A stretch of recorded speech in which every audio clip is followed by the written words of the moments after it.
एकविंश शताब्दीर सुउच्च गम्बुज उपरे दंडायमान होई जदि कही 100 वर्ष तलकू पश्चादावलोकन करे ओडिशार इतिहास को देखे सेतेबेले ओडिशार चित्र और चरित्र अभूतपूर्व असमंजस्य से लक्ष्य करिवो। एक ओडिया बोली गर्व कही पारुथिबे व्यक्तिटीर अस्मिता ओडिया जातिर गर्व और गौरव और स्वाभिमान सबकिछि भूलुंठित हो सारी बोली से अनुभव करिवो। मरहट्टा मुगल और इंग्रेज मानकर पाद तले ओडिया जातिर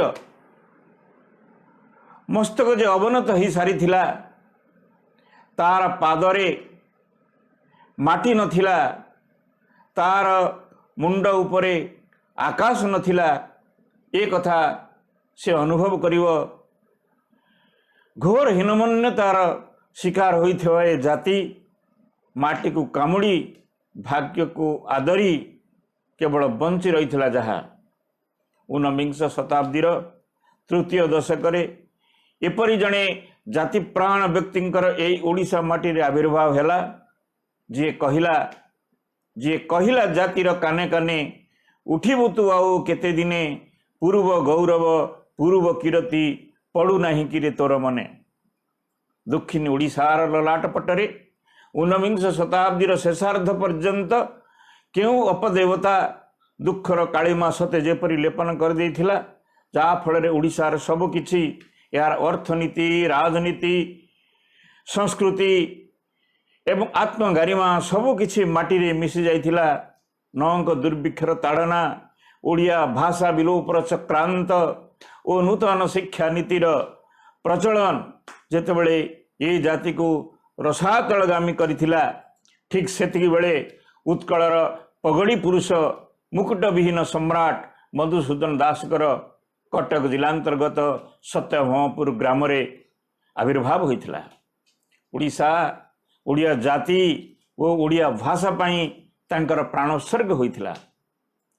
जातिर घोर दुर्दिन और दुर्विपाक बेले से जाति को महामंत्र प्रदान कले सुप्त सिंह को जागृत करने पाई। तू परा बोलाओ उत्कल संतान तेबे किम पांतो ही भीरो तोहर जननी रोदन करिले कहिबा को किम पा डरो। जीव मानकर कर्ण कुहर रे तथापि ये डाक प्रवेश करि पारु नथिला, किंबा जो माने पर पद लेहनकारी चाटुकार थिले सेमानकु से अति कड्डा भाषा रे भर्त्सना करथिले ओ सेमानकु जागृत करने को आप्राण उद्यम करथिले। वकिलाती पास करी साथी बंगाली वकिल मानक द्वारा उड़े बोली प्रथम से उपहसित होइथिले भी तांकर उच्च कोटीर व्यक्तित्व बलरे मधुसूदन सेमानकर प्रशंसा भाजन होइथिले।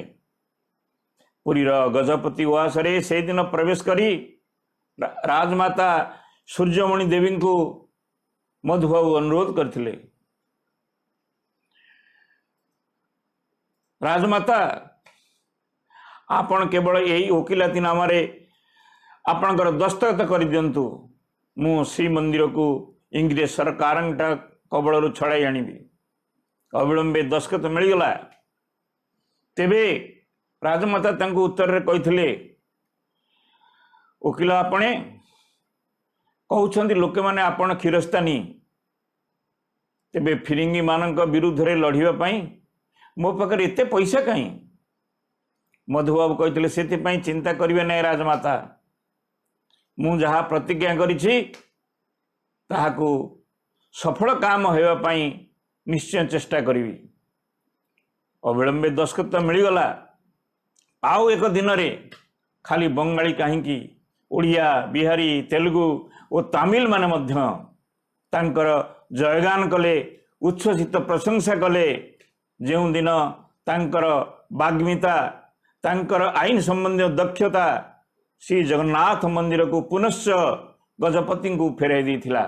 ये से दिनर कथा 1903 मसीह ओडिया भाषाभाषी समस्त अंचल को नहीं एक स्वतंत्र उत्कल प्रदेश गठन करने मधुबाबू उत्कल सम्मिलन आयोजन करथिले। निजे मधुसूदन तत्कालीन ओडिशार समस्त राजराजुड़ा को एकाठी करी एक स्वतंत्र प्रदेश गठन आंदोलन रे झांस देवाक प्रवर्ताई थिले। से कही यही सम्मिलनी जाति प्राण बिंदु कोटि प्राण बिंदु धरे तोर प्राण बिंदु मिसाई दे भाई डेई पड़ी सिंधु निरे। पारଳାର महाराज गजपति कृष्णचंद्र देवଙ୍କ समेत अन्य गड़जात अंचल राजन्य वर्ग मधुसूदन को यही आंदोलन चलाई रखिबारे साहाय्य करथिले। गोपबंधु सह सेतबेले सत्यवादी वन विद्यालय जो पंच सखा से यही आंदोलन रे मधुसूदन को पूर्ण प्राण रे साहाय्य करथिले। सेमाने पादरे चाली चाली विच्छिन्नांचल ओडिशार जो जो अंचल सब अलग अलग प्रोविंस रे मिसी जाई थाए से लोक मान को बुझे सुझे एकत्रित करिवार दायित्व से माने नहीं थिले। सेतबेले ओडिया मानकर दारिद्र्य मधुबाबू को बहुत आघात देइथिला। सेमान को रोजगार क्षम कराइबा आशारे कटकर निजर बासभवन रे सुना और रूपार तारकसी कारखाना से बसैथिले।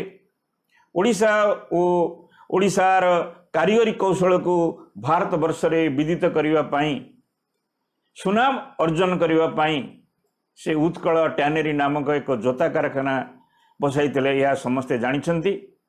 गांधीजींकर बहु पूर्वरु गांधीजींकर प्रदत्त मंत्र कुटी खाओ काटी पिंध ये कथा मधुबाबू बहु पूर्वरु ओडिशार ग्रामांचल रे प्रवर्तन कराई सारिथिले एवं कुटीर शिल्पर उन्नति पाई से यथेष्ट ध्यान देइथिले।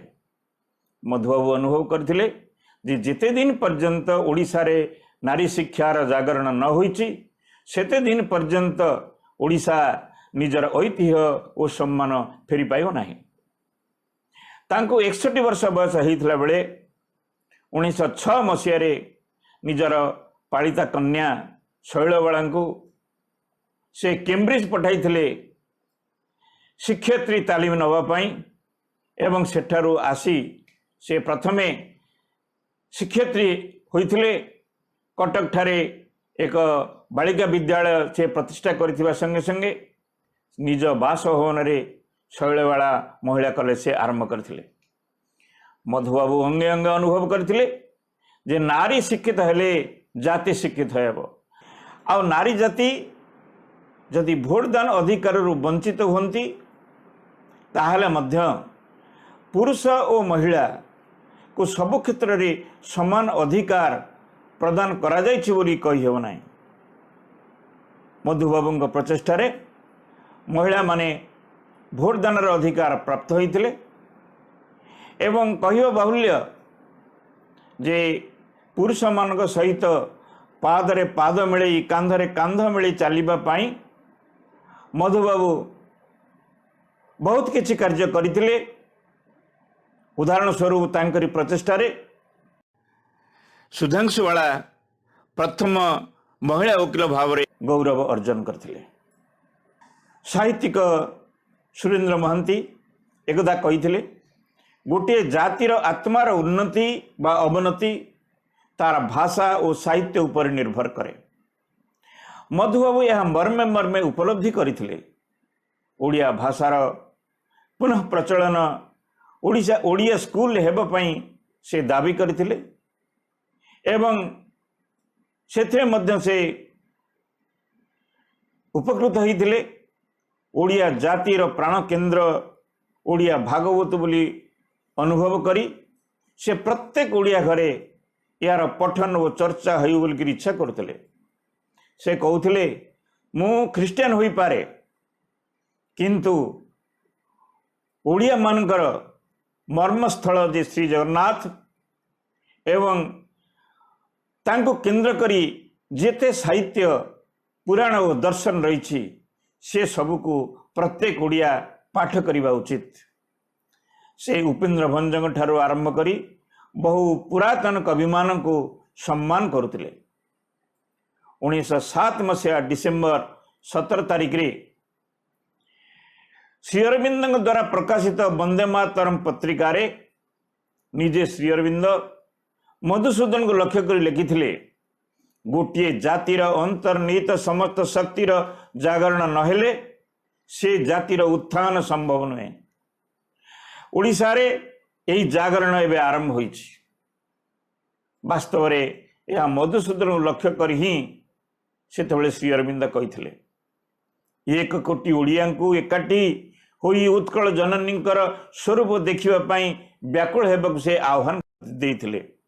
1 कोटी ओडिया एकाठी होई उत्कल जननींकर स्वरूप देखिबाई व्याकुल हेबाक से आह्वान देइथिले। कोटिए संतान गोटिए स्वर रे जननी जननी डाक तृषारे कातर गगन को चाही जेसने डाके चातक। अति दुखर कथा क्षोभर कथा जे से निजे आरंभ करिथिबा आंदोलनर सफलता को देखि पार नथिले। 1936 एप्रिल 1 जेतबळे ओडिशा एक स्वतंत्र उत्कल प्रदेश गठनर सौभाग्य अर्जन कला।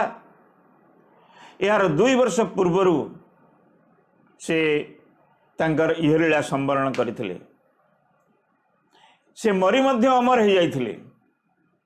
तांकर मृत्यु मृत्यु नुहे बाहुड़ा विजय बोली कवि चंद्रशेखर मिश्र कहिसंती। अमर मरण जार नाही नाही मृत्यु तार सबरी हृदय आजी रही से बसी ता देशर जलवायु रखिला ता अस्थि स्नायु न छुईब काल ताकू न छुईब मसी। यही यशस्वी कुलवृद्धन को 7 कोटी प्रणाम।